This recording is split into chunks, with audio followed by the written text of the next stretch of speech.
यदि नाथ का नाम दया निधि है तो दया भी करेंगे कभी न कभी। यदि नाथ का नाम दया निधि है तो दया भी करेंगे कभी न कभी।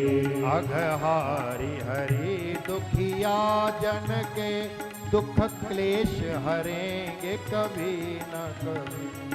हरि दुखिया जन के दुख हरेंगे कभी न कभी।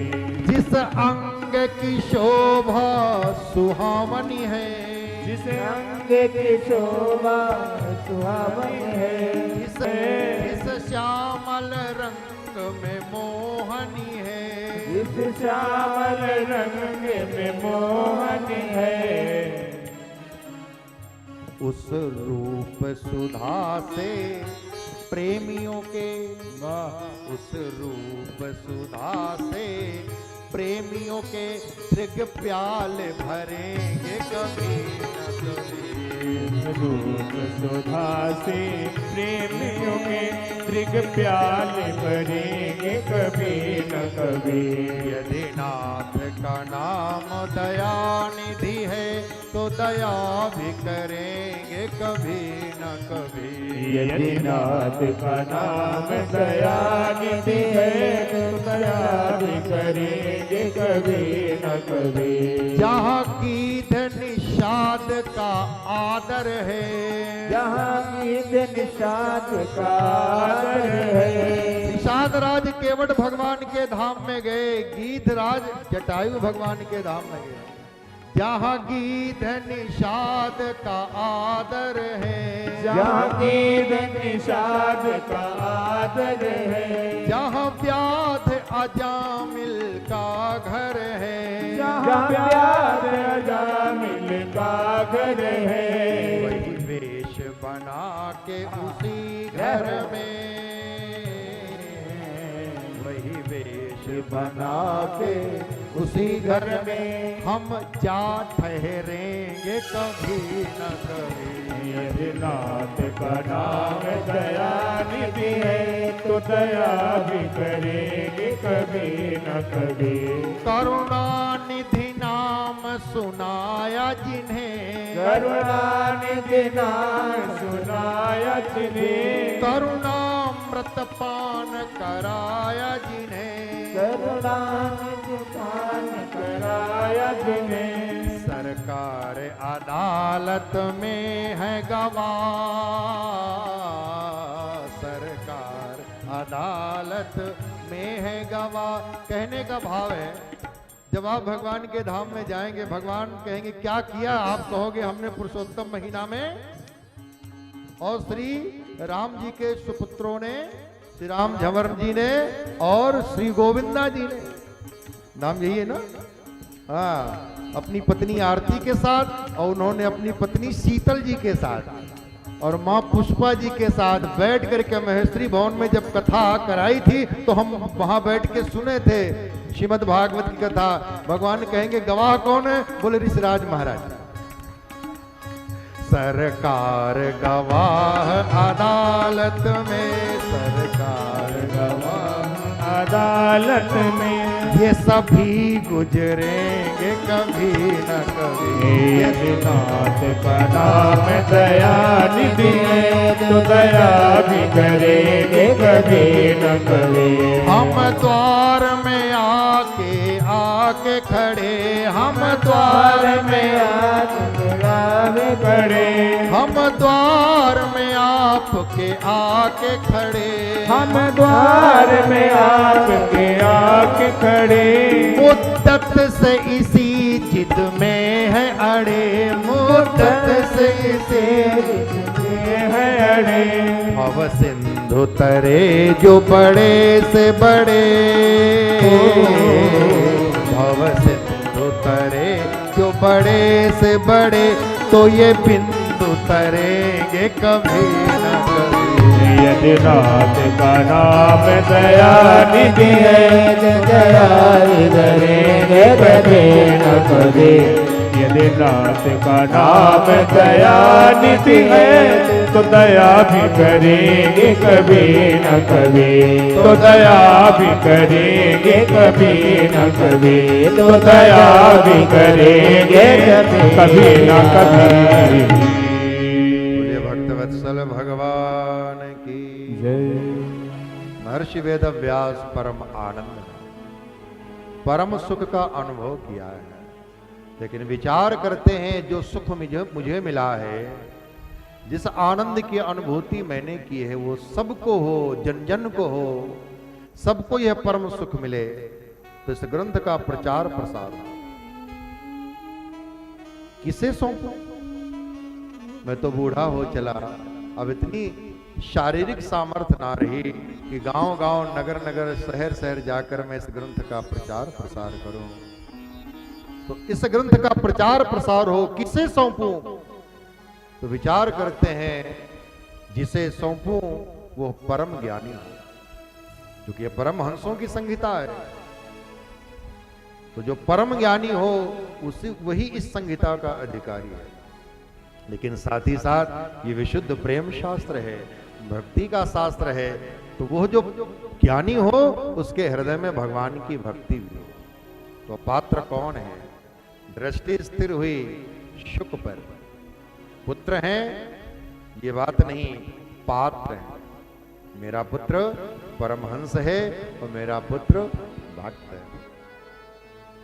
लेकिन वो तो जन्म लेते ही मेरे घर को, पिता के घर को छोड़कर चला गया है, जंगल जंगल वन वन में भटकता है। अगर मैंने उससे कहा बेटा भागवत जी का अध्ययन कर लो, भागवत सीख लो, तो कहेगा पिताजी अब क्या सीखना, क्या जाना। तो महर्षि वेदव्यास एक उपाय निकालता। बाप है ना, बाप तो बेटे की रुचि को समझते हैं। भले ही वो परम ज्ञानी है, परमहंस है, निवृत्त कृष्ण है, लेकिन आकंठ भोजन से तृप्त व्यक्ति को भी अगर पान का बीड़ा थमाया जाए तो छका हुआ व्यक्ति भी पान के बीड़े को इनकार नहीं करता, क्योंकि पान का बीड़ा रोचक और पाचक दोनों है। तो भले ही आकंठ तृप्त है मेरा पुत्र शिव, लेकिन भागवत रूपी पान का बीड़ा अगर मैं उसे प्रस्तुत करूंगा तो मेरा पुत्र जरूर स्वीकार करेगा। लेकिन उसके लिए उपाय, अपने आश्रम के शिष्यों को भागवत जी के कुछ श्लोकों को रटाया, सिखाया और कहा जब आश्रम की गायों को चराने के लिए वन में जाना तो उन श्लोकों का गान करना, मधुर कंठ से गान करना। कोई रसज्ञ होगा, सराहना करेगा और मेरा पुत्र सुख सुन लेगा तो मुझे विश्वास है मेरे पास खींचा हुआ चला है। महर्षि जी के शिष्य वन में आए हैं गायों को चराने के लिए, गायें चर रही हैं, शिष्य सूखे काष्ठ एकत्रित कर रहे हैं और मधुर मधुर कंठ से भागवत जी के श्लोकों का गान कर रहे हैं। दशम स्कंद वेणु गीत, जहां पर भगवान श्री कृष्ण की रूप माधुरी का वर्णन, कैसे लगते हैं नंदन नंदन श्याम सुंदर। बरहापीडम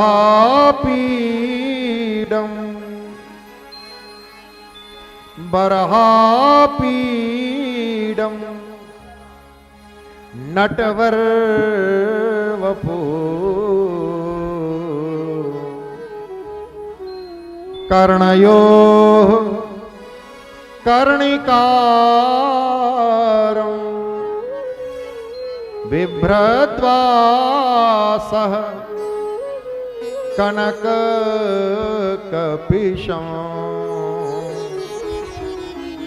वैजयन्तीं जमालां रन्ध्रान् वेणो अधर सुधया पूरयन गोपवृन्दै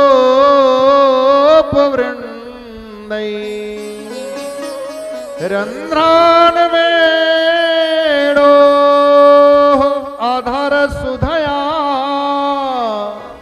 पूरयन गोपवृन्दै वृन्दारण्यं वृन्दारण्यं स्वपद रमण प्राविशद गीत कीर्ति। नंद नंदन श्याम सुंदर सांवरे सरकार माथे पर मोर पंख का मुकुट धारण किया है, गले में वैजयंती माला है। सांवरा सलोना ठाकुर जी का श्री अंग है। सांवरे सलोने श्री अंग में सूर्य की रश्मियों का सा पीला पीतांबर फब रहा है। कमर में फेंटा, फेंटे में बंशी, बंशी को निकाला, अधरार्पित किया है। बंसी के छिद्रों को कोमल करांगुलियों से आच्छादित किया है। बंसी में प्राण पुरे, वंशी बज उठी। रंध्रान वेणो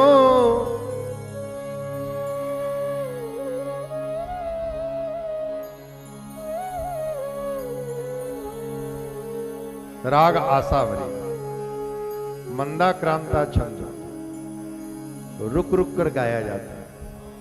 जहां जहां ऋषि स्तुति करते करते गिरा गदगद हुई, वहां शब्द धीरे धीरे निकलते हैं।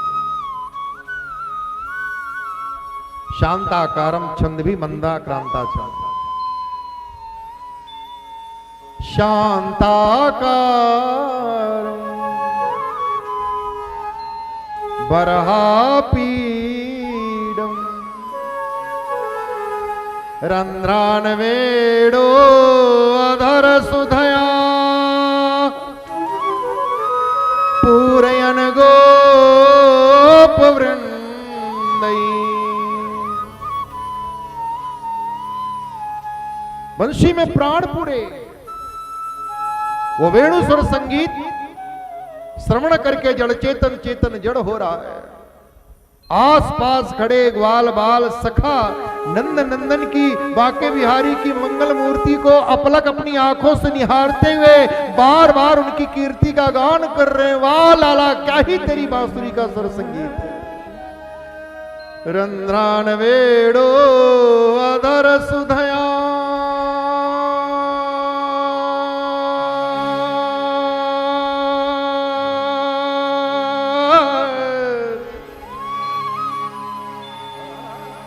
भगवान बांसुरी नहीं अमृत बहा रहे।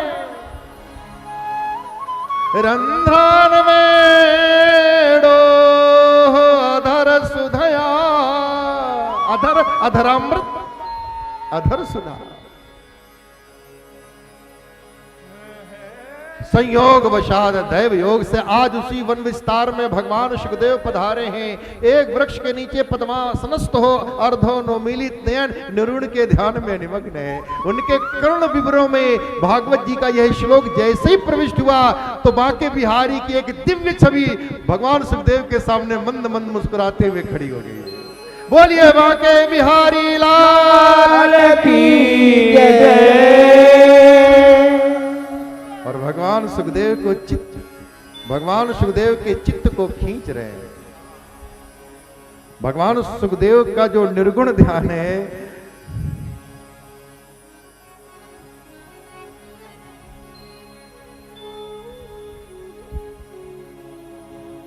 हम बताएंगे। राजा परीक्षित के शाप के बाद जब भगवान सुखदेव आएंगे,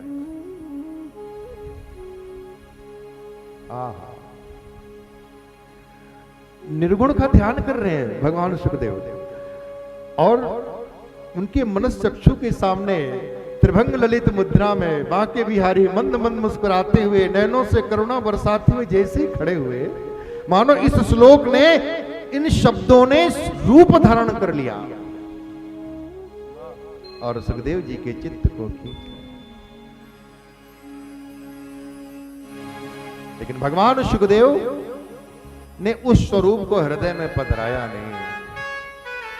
हम निर्गुण के पथिक हैं, सगुण भगवान की उपासना कैसे कर सकेंगे? न हमारा घर है, घर की कौन कहे महाराज तन में वस्त्र नहीं, नग्न दिगंबर विचरण करते हैं। अगर सगुण भगवान की आराधना करेंगे तो इनके लिए दिव्य सिंहासन बनवाना पड़ेगा, सुबह शाम आरती करनी पड़ेगी, नैवेद्य माखन मिश्री का भोग लगाना होगा, और हम फेरे को पीन बन बन में विचरण करने वाले हैं। तो स्वरूप को पधराया है। स्वरूप बड़ा प्यारा है ठाकुर जी का, लेकिन सुखदेव जी ने पधराया। तब महर्षि वेदव्यास के शिष्यों ने एक दूसरा श्लोक सुनाया। पहले में भगवान के स्वरूप माधुरी का वर्णन है और दूसरे में स्वभाव माधुरी का वर्णन है। भगवान कृष्ण का स्वभाव कैसा है? अहो बकीयम स्तन कालकूटम जिघांसयापाययदप्य साध्वी लेभे गतिं दातृचितां ततोऽन्यम् तं वा दयालुं शरणं व्रजे। वो पूतना अपने आंचल में कालकूट विश्व पढ़ करके आई थी 6 दिन के लाला को मारने। उस पूतना को भी वही गति प्रदान की है जो गति अपनी मां यशोदा को दी। ऐसे दयालु परमात्मा की शरण छोड़ करके और किसकी शरण में जाएं? ये कौन सुना रहे हैं? ये उद्धव जी विदुर जी को सुना रहे। हाँ, ऐसो को उदार जग माही। ऐसी उदारता और ऐसी दयालुता और कहां देखने को मिलेगी। और जैसे ही इस श्लोक को सुना भगवान सुखदेव ने, तैसे ही सुखदेव जी की आंखों से प्रेम के आंसू बह चले। मैं व्यर्थ ही चिंता कर रहा था कि इनके पूजन में यह लगेगा, वो लगेगा, ये भोग लगाना पड़ेगा। इनका स्वभाव इतना करुणा वरुणालय है, इतने सरल है। गीता में तो भगवान ने यहां तक कह दिया है, पत्रम पुष्पम फलम तोयम यो में भक्त्या पृच्छति। मेरा भक्त मुझे अगर पत्ता, पुष्प नहीं पत्ता मिल गया, पत्रम पुष्पम, पत्ता नहीं मिला, फूल नहीं मिला, फल नहीं मिला, अरे जल, मैं प्रीति पूर्वक उसे ग्रहण कर लेता हूं, स्वीकार कर लेता हूं। जिनमें इतनी सरलता है, इतनी कोमलता है, इतनी दयालुता है, इतनी उदारता है, तो इनकी चरण की शरण में न जाए तो किसकी शरण में जाए काका? ऐसे दयालु और कौन होगा? भगवान सुखदेव की आंखों में प्रेम के आंसू। नेत्र खोल के देखते हैं, कुछ ब्रह्मचारी समिधा एकत्रित करते हुए भागवत जी के श्लोकों का गान। आज भगवान सुखदेव का चित्त सगुण भगवान में अनुरक्त हो गया है। किस देवता ने आज मेरा दिल चुरा लिया? किस देवता मेरा दिल चुरा लिया? दुनिया की खबर ना रही, मेरा मन लुभा लिया। दुनिया की खबर ना रही, मेरा मन लुभा लिया। किस देवता ने आज मेरा दिल चुरा लिया? किस देवता ने चिन्मयता के श्रेष्ठतम देवता भगवान श्री कृष्ण है। बड़े से बड़े वेदांती, बड़े से बड़े परमहंस भगवान श्री कृष्ण के चरणों में प्रीति करते हैं। हम मंगलाचरण में वंशी विभूषित जो श्लोक गाते हैं, इनको लिखा है, इस श्लोक को लिखा है परम वेदांती मधुसूदन सरस्वती ने। मधुसूदन सरस्वती वृंदावन क्या गए, वृंदावन बिहारी लाल के भक्त होकर रह गए। रहता था पास पास वो, लेकिन जुदा जुदा रहता था पास पास वो। है तो हमारे भीतर भी, लेकिन ऐसा आग मिचौली का खेल खेल रहा है वो लीलाधर, वो नटवर। रहता था पास पास हे हरि,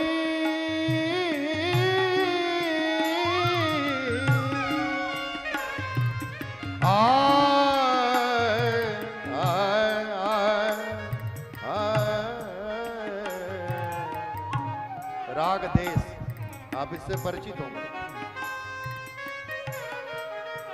रहता था पास पास वो, लेकिन जुदा जुदा रहता था पास पास वो, लेकिन जुदा जुदा करके गुरु कृपा करके दया दया जलवा दिखा दिया। किस देवता ने मेरा दिल चुरा लिया, किस देवता ने मेरा दिल चुरा लिया, किस देवता मेरा मन लुभा लिया। दुनिया मेरा मन लुभा लिया, किस देवता ने मेरा दिल चुरा लिया, किस देवता ने किस देवता ने किस देवता ने आप कल्पना करो, ऐसे परमहंस महात्मा को भी भागवत जी के श्लोकों ने भक्त बना दिया, अनुरागी बना दिया। तो हम लोग जरा आप सोच सकते हैं, अब कथा क्रम से सुना रहे हैं और हमारा स्वभाव है कि एक एक चीज स्पष्ट होनी चाहिए, लेकिन अब श्रोताओं को ये लग रहा है कि क्रम चल रहा है कथा का। तो अब तक तो हुआ व्यास, अब होगा समास। अब तक हम आपको एक एक स्टेशन की सैर करा रहे थे और हर स्टेशन में जो जो मिलता है स्वादिष्ट व्यंजन उसका स्वाद दिला रहे थे। अब हम आपको प्लेन से ले चलेंगे, ऊपर से ही देखिएगा। लेकिन है बड़ी दिव्य कथा भागवत की बात, लगता है क्या छोड़ू मैं।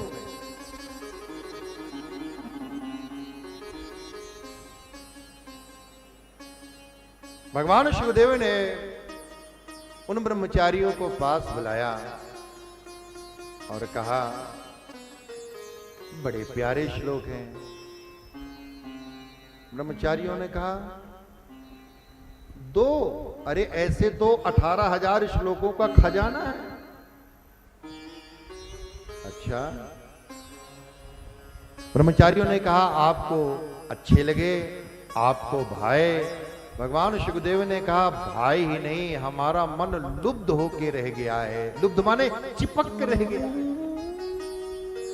हमको भाई ही नहीं, हमको लुभाए।